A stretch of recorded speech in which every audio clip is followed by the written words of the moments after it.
Ambassador Jin Ho walked through the massive doors of the Galactic Council chamber, his leather shoes clicking against the smooth crystal floor. The sound echoed in the huge space, making him feel even smaller than he already did. In his sweaty hands, he carried a thick folder containing Earth's monthly tribute report, a list of everything humanity had to give away to these alien masters. The chamber was breathtaking and terrifying at the same time. 12 enormous seats rose like thrones around a circular platform, each one designed for a different alien species. The walls glowed with a soft blue light that seemed to come from nowhere and everywhere at once. High above, holographic displays showed star maps and trade routes spanning the entire galaxy. Jin Ho had been doing this job for 2 years now, ever since the previous ambassador had suffered what the aliens called a stress-related breakdown. He knew it was just a polite way of saying the man had gone crazy from the humiliation. Every month, Jin Ho had to stand here and watch these creatures decide humanity's fate, like they were discussing the weather. The 12 council members didn't even bother to look at him as he approached the speaking platform. The Helian Chancellor. Vorthak lounged in his seat, his slug-like body oozing a greenish slime that constantly dripped onto the floor. His 3 eyes rolled independently as he examined his own tentacles, completely ignoring the human standing below. Honorable Council. Members, Jin Ho began, his voice barely steady. I present Earth's tribute report for the month of... Just give us the numbers, interrupted Councillor Zeth from the Korthak Syndicate. Her insect-like face clicked and buzzed as she spoke, mandibles working constantly. We don't have all day. For your primitive speeches, Jin Ho felt his face burn with shame but continued. Earth has provided 50,000 tons of rare earth metals, 200,000 barrels of petroleum, 1 million tons of agricultural products and... He paused, the words sticking in his throat. 10,000 human volunteers for the labor programs. The aliens called them volunteers, but everyone knew better. These were people taken from their families, promised good jobs on distant worlds, only to disappear into the Council's vast machine of exploitation. Jin Ho had signed the papers himself, each name a weight on his conscience. Chancellor Vorthak finally looked down at him, all 3 eyes focusing with predatory interest. Pathetic, he gurgled, slime bubbling from his mouth hole. Your species breeds like insects but produces like dying plants. We need more. Sir, with respect, Earth's population is already stretched thin. Your outer colonies exist because we allow them to exist, Vorthak's voice boomed through the chamber. Your homeworld breathes because we permit it. Do not... Forget your place, little human. The other council members chuckled, a horrible symphony of clicks, hisses, and electronic buzzes. Councillor Nexara of the Crystal Collective tapped her glass-like fingers against her throne. Perhaps we should reduce their breeding population, she suggested, her voice ringing like broken bells. Fewer mouths to feed means more resources for productive work. Jin Ho's hands clenched around the folder. 3 years ago, when the first council ship had appeared over Earth, humanity had celebrated. First contact with an advanced alien civilization. It was everything science fiction had promised. The aliens had seemed so wise, so peaceful.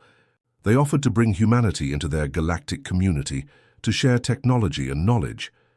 But the gifts came with prices, small ones at first, some metal ores, agricultural surplus, volunteers for cultural exchange programs.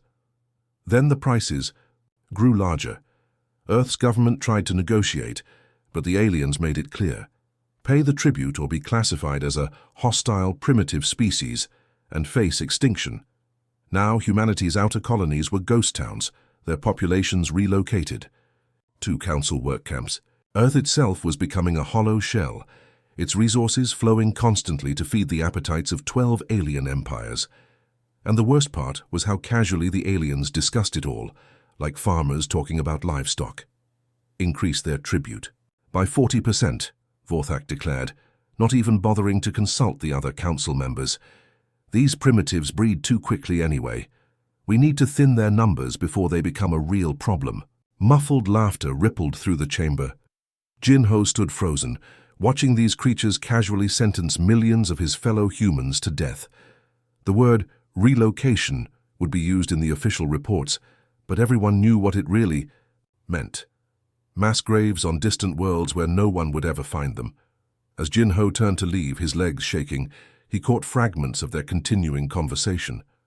They were already planning which human settlements to target next, discussing the upcoming harvest season like it was a routine business meeting. The casual cruelty in their voices made his stomach twist with rage and helplessness. Walking back through those crystal doors, Jin-Ho carried more than just humanity's latest death sentence. He carried the burning knowledge that somewhere out there had to be a way to fight back. There had to be. Taemin wiped the sweat from his forehead as he guided the mining ship through the asteroid field. After 6 months of this job, he could navigate between the floating rocks with his eyes closed. The work was boring but necessary. Humanity needed every scrap of metal they could find to meet the Council's endless tribute demands. His scanner beeped softly as it detected another iron-rich asteroid, just like the hundreds he'd processed before. But when he moved closer, the readings started acting strange. The device flickered between different numbers, showing metals that shouldn't exist together in nature. Taemin frowned and tapped the screen, thinking it was just another equipment. Malfunction. "Hey, Sora," he called to his partner, who was sorting rock samples in the back of their cramped ship. "Take a look at this. My scanner's going crazy again." Dr. Sora floated over in the zero gravity, her long black hair tied back in a practical ponytail. She'd been working as a xenoarchaeologist for the Council's research division until they cut funding for non-essential human projects. Now she was stuck doing mining work like everyone else, but she still carried her old scientific equipment everywhere. She looked at Taemin's scanner and her eyes widened. "These readings, they're impossible. Look at this energy signature. It's not matching any known mineral composition. Maybe it's just space radiation messing with the equipment," Taemin suggested, but even he didn't sound convinced. Sora pulled out her own scanner, a more advanced model she'd managed to keep from her research days. When she pointed it at the asteroid, the device nearly exploded with data. Numbers flashed across the screen faster than she could read them. "Taemin, we need to get closer. Whatever's inside that rock, it's not natural." They maneuvered their ship until they were almost touching the asteroid's surface. Up close it looked completely ordinary, just grey rock covered in space dust, but Sora's equipment was practically screaming with excitement. "I'm detecting hollow spaces inside," she said, her voice getting more excited by the minute. "And there are energy readings that don't match anything in our databases. This could be—" "No, it couldn't be." What are you thinking?"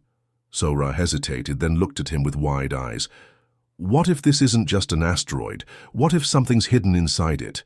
They spent the next hour drilling carefully into the rock, following Sora's scanner readings. Taemin expected to hit metal ore or maybe an empty pocket of space. Instead, his drill suddenly broke through into something that definitely wasn't natural. The hole they'd made began glowing with a soft golden light. "That's not normal," Taemin whispered. Sora was already suiting up for a spacewalk. "We're going inside." The entrance they'd drilled led to a tunnel that had clearly been built, not formed naturally. The walls were smooth and covered with symbols that neither of them recognized. But the most amazing thing was that the tunnel had atmosphere. Somehow, after floating in space for who knows how long, there was still breathable air inside. As they floated deeper into the structure, emergency lights began turning on automatically, as if the place had been waiting for visitors. The tunnel opened into a massive chamber that took their breath away. The room was filled with technology that looked like nothing humans had ever seen.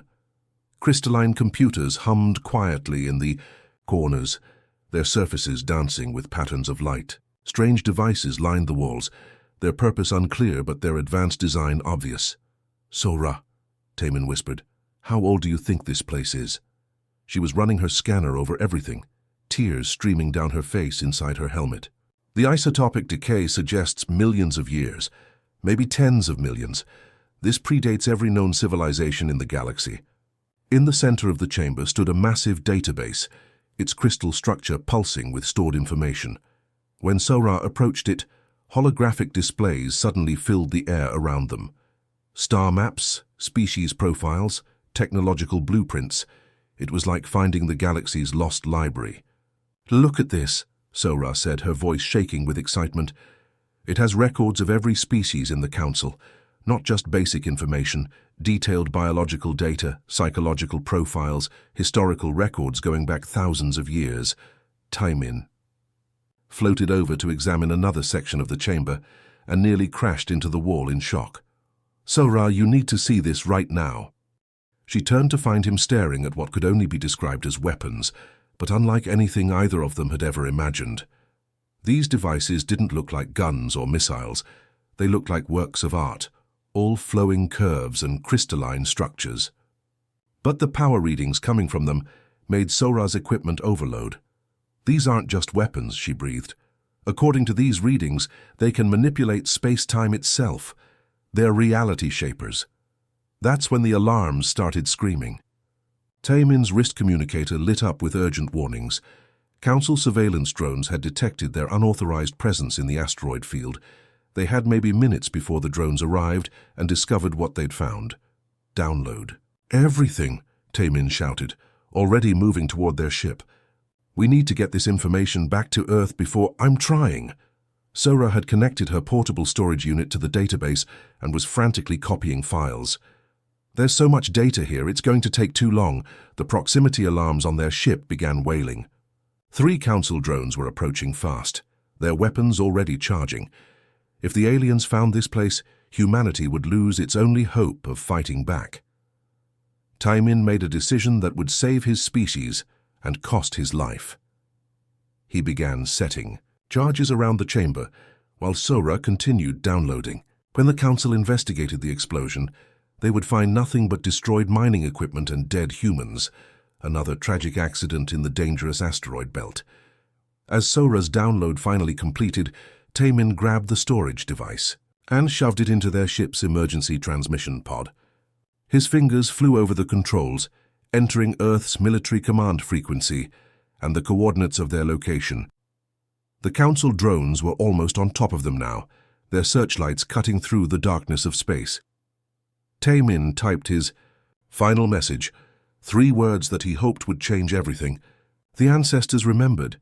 He hit the transmission button just as the first drone's energy beam tore through their ship's hull. President Hyun-woo couldn't sleep anymore. Every night for the past 8 months, he'd been haunted by the same thought. Humanity was living on borrowed time, and he was the only person who knew they might actually have a chance to fight back. The message from Taimin had arrived like a miracle wrapped in tragedy. 3 words and a set of coordinates that led to the most important discovery in human history. But with that discovery came an impossible responsibility. How do you prepare for war against an enemy that could destroy your entire planet without breaking a sweat? Standing in his private office deep beneath the presidential bunker, Hyun-woo watched holographic displays showing construction sites scattered across the solar system. To anyone watching from the outside, they looked like routine mining operations or small research stations, but each one was actually a secret facility where humanity's best scientists were working around the clock to unlock technologies that shouldn't exist. The main display showed Lunar Base, Earth's moon, which had been completely transformed over the past months. From the outside, it looked exactly the same, just gray rock and old mining stations. But inside, Admiral Min Seo had supervised the hollowing out of vast underground chambers, all of them now filled with weapons and technology that the Council thought was impossible for humans to understand. A soft chime indicated an incoming secure transmission. Admiral Min Seo's face appeared on the screen, her tired eyes reflecting the stress they were all feeling. "Sir, the latest shipment from the asteroid belt has arrived," she reported. "Our teams have successfully integrated another 12 predecessor weapon systems into Lunar's defensive grid. We're also making progress on understanding their shield technology." Hyun-woo nodded, trying to hide his amazement. Even after 8 months, it still seemed impossible that humans were actually building weapons that could bend reality itself. "What about the Council's surveillance? Any signs they suspect something?" Min Seo shook her head. "They're completely focused on the tribute payments, and we've been very careful to make those look bigger than ever. Last month, we sent them an extra 10% in rare metals, plus another 1,000 volunteers for their labor programs." Her voice grew bitter on that last word. The volunteers were the hardest part of the deception. Real people were still being sent to council work camps to maintain the illusion that humanity was becoming more obedient, not less. Every name on T. Those lists felt like a betrayal to Hyunwoo, but he knew that thousands of sacrifices now might save billions later. "Any word from Dong-hyun?" Hyunwoo asked. "He's been busy," Min Seo replied with a slight smile. "Very busy." Halfway across the galaxy, intelligence operative Dong-hyun was putting the final touches on his latest masterpiece of deception. Working. From a hidden base on Europa, Jupiter's moon, he'd been using the predecessor database to wage psychological warfare against the Council species. The database contained detailed records of every major galactic civilization going back thousands of years. More importantly, it contained their secrets, war crimes, betrayals, hidden atrocities that each species thought were buried forever. Dong-hyun had been carefully leaking this information across the galaxy, always making it look like the revelations came from rival alien sources. His latest project involved exposing how the Helian Empire had secretly poisoned 3 Korthak colony. Worlds 2 centuries ago then blamed the deaths on a plague. He'd packaged the evidence to look like it came from Korthak intelligence services and anonymously transmitted it to news networks across Helian space. The results were exactly what he'd hoped for.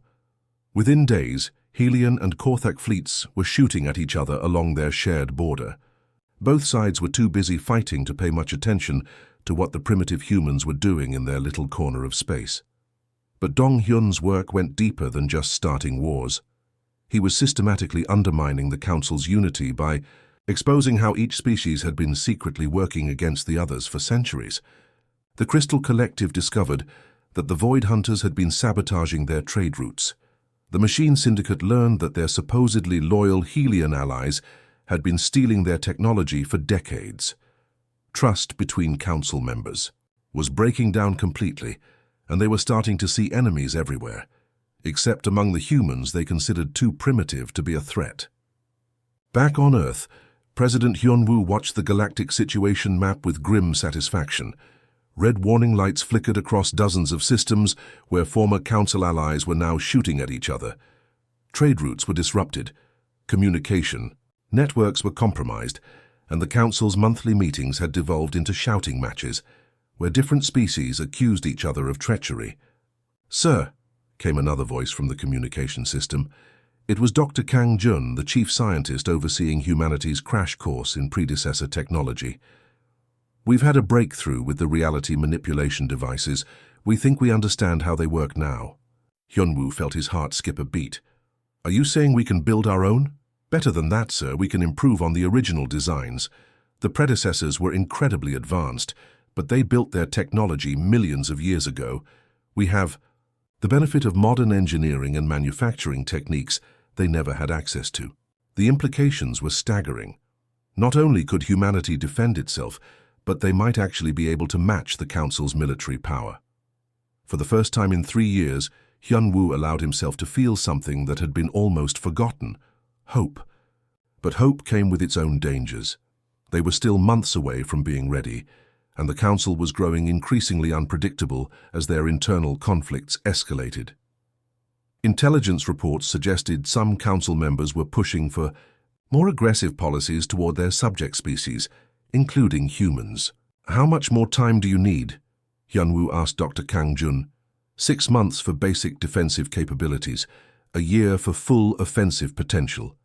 Hyunwoo looked at the galactic map, where new conflict zones seemed to appear daily.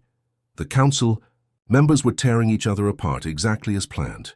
But that same chaos made them dangerous and unpredictable.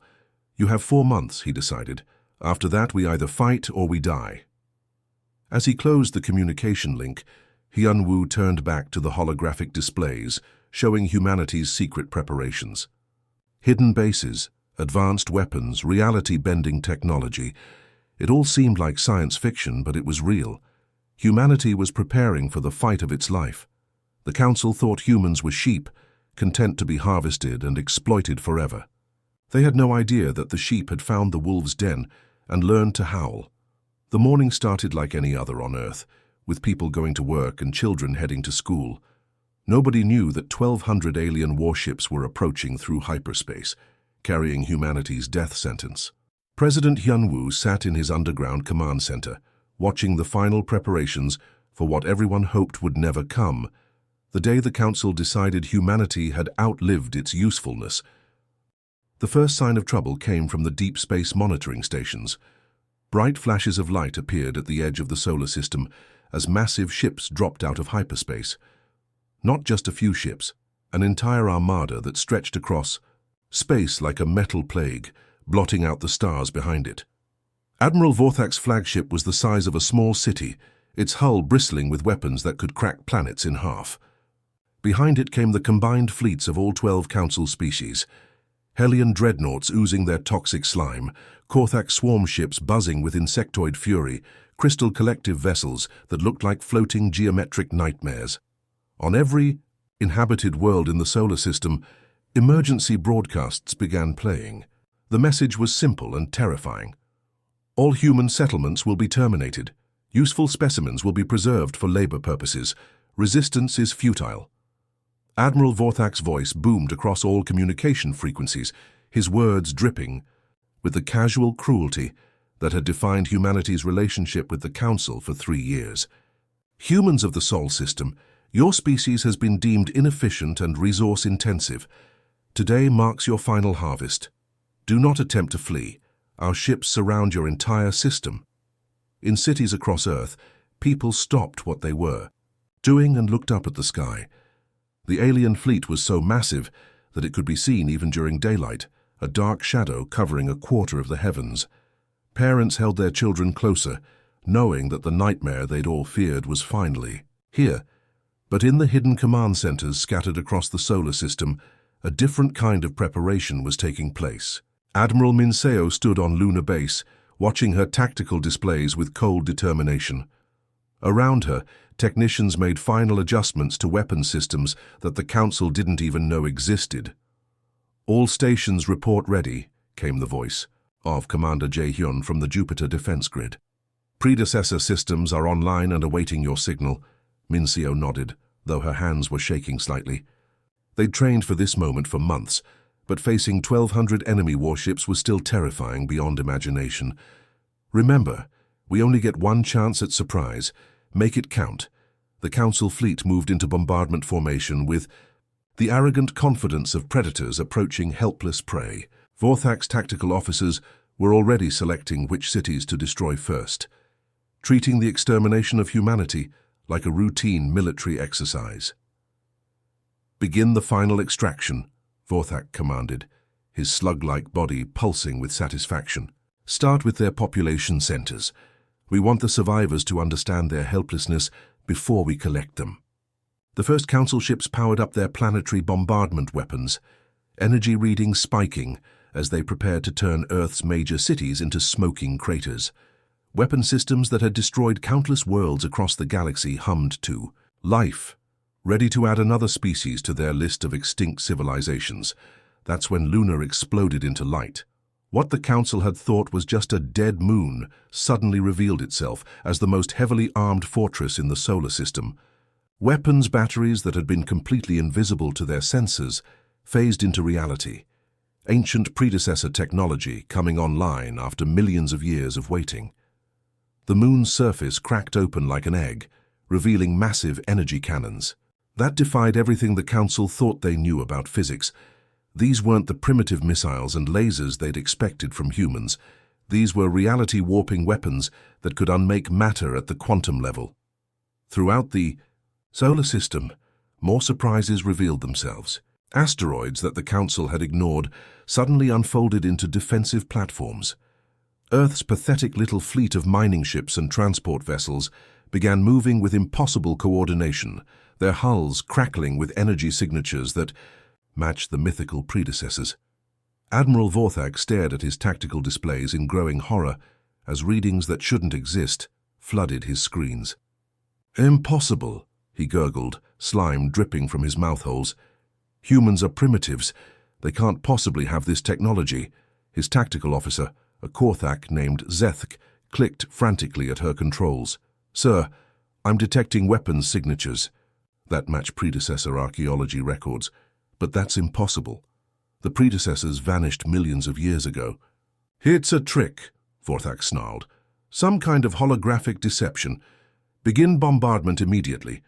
But before his ships could fire a single shot, Admiral Minseo's voice cut through every communication channel in the system. Her words were calm and deadly, carrying 3 years of suppressed rage and the promise of long-awaited revenge. "Council Fleet, this is Admiral Minseo of the Human Defense Force. You came here to harvest us like animals. You treated us like cattle to be slaughtered at your convenience. Now let's see how you handle being the prey instead." The first volley from Luna's hidden weapons grid was unlike anything the galaxy had ever seen. Beams of pure energy that didn't just destroy the Council ships, but erased them from existence entirely. Where massive dreadnoughts had been floating just seconds before, there was now nothing but empty space. Not even debris remained. Vorthak watched in disbelief as a quarter of his fleet simply vanished. These weren't conventional weapons that damaged ships or killed crews. These were reality shapers that reached into the quantum level and decided that certain parts of the universe should stop existing. "All ships evasive maneuvers," he screamed, but his fleet was too large and slow to respond quickly. They'd approached Earth expecting to face helpless primitives, not weapons that could rewrite the laws of physics. From every hidden base in the solar system, humanity's secret arsenal revealed itself. The trap they'd been building for 8 months was finally sprung, and the Council fleet found itself surrounded by technology they'd thought was lost forever. The hunters had become the hunted, and the sheep were showing their teeth at last. The battle that followed was unlike anything the galaxy had ever witnessed. For 6 brutal hours, space around Earth became a graveyard of twisted metal and shattered dreams. The Council's mighty armada, which had conquered 1,000 worlds, found itself facing technology that seemed to break the very laws of reality. Admiral Vorthak watched in horror as his flagship's weapons had no effect on the human vessels. Every shot they fired simply vanished into some kind of energy barrier that the humans had wrapped around their ships. Meanwhile, the human weapons didn't just destroy, they erased. Entire sections of his fleet simply stopped existing, leaving behind not even dust or debris. "Sir, we're losing ships faster than we can count them," his tactical officer reported, her insect-like voice cracking with panic. "Their weapons are operating on principles we don't understand. It's like they're deleting our ships from reality itself." From Lunar Base, Admiral Minseo coordinated humanity's response with the cold precision of someone who had dreamed of this moment for 3 years. Every target was chosen carefully, not just to destroy the enemy fleet, but to send a message that would echo across the galaxy. "Target their command ships first," she ordered. "I want every species in that fleet to watch their leaders die before they follow them into the void." The human ships moved through space like deadly dancers, their movements coordinated by technology that the Council couldn't even detect. These weren't the clumsy mining vessels and transport ships the aliens had expected. They were instruments of war powered by knowledge older than any living civilization. As the battle raged, something even more devastating was happening across the galaxy. President Hyunwoo had activated the final phase of humanity's plan, not just military victory, but the complete destruction of everything the Council represented. From hidden transmitters scattered throughout human space, a massive data burst exploded across the galactic communication network. The entire predecessor database, containing millions of years of carefully recorded history, began flooding every news network, every government archive, every personal communication device, on thousands of worlds. The information revealed truths that the Council had spent centuries hiding. Every species in the galaxy learned simultaneously about the Council's real history. Not the story of benevolent guidance they'd been told, but a chronicle of exploitation, genocide, and betrayal that stretched back millennia. On the mining world, of Kepler 442, the vegan workers discovered that their protective relocation had actually been slavery, and that their original homeworld hadn't been destroyed by natural disaster. It had been strip-mined to death by Council corporations.